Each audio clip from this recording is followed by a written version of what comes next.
সাংবাদিকবৃন্দ, গণ অধিকার পরিষদ গোপালগঞ্জ জেলা নবগঠিত ৭৯ সদস্য বিশিষ্ট কমিটির ৫৯ জন পদত্যাগ প্রসঙ্গে কিছু আলোচনা। গণ অধিকার পরিষদ গোপালগঞ্জ জেলার নবগঠিত যে কমিটি হয়েছে, এই কমিটিতে বেশিরভাগ আমরা যারা মাঠ পর্যায়ে কাজ করছি, সেই শুরু থেকেই সংগঠন প্রতিষ্ঠিত করছি এবং ওই সংগঠনকে ধারণ করি এবং সংগঠনের লালন করি।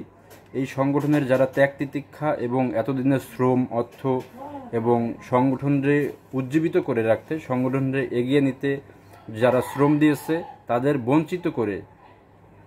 বঞ্চিত করে সিনিয়র সহসভাপতি করা হয়েছে যুবলীগ থেকে আসা একজন মহসিন শেখ নামে এক সদস্যকে, যাতে আমরা ওইভাবে ভালো করেও চিনি না।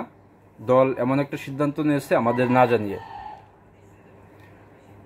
পক্ষপাতের যে অভিযোগটা এসেছে সেটা হচ্ছে মূলত সাধারণ সম্পাদক যিনি আছেন মোহাম্মদ জালাল দারিয়া, উনি সংগঠনের জন্য বিন্দু পরিমাণ কোনো কর্মসূচিতেও ছিল না, কোনো সাংগঠনিক কার্যক্রমেও ছিল না।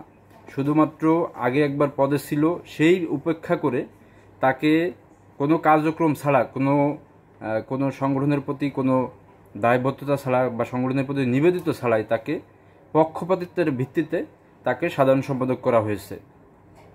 যার কারণে আমরা গণ অধিকার পরিষদ যারা এই তৃণমূল থেকে এই পর্যন্ত এই দলকে টেনে এনেছি, তারা একযোগে আমরা ৫৯ সদস্য একযোগে যারা আমরা ছিলাম এই গণ অধিকার পরিষদে একযোগে পদত্যাগের ঘোষণা দিচ্ছি।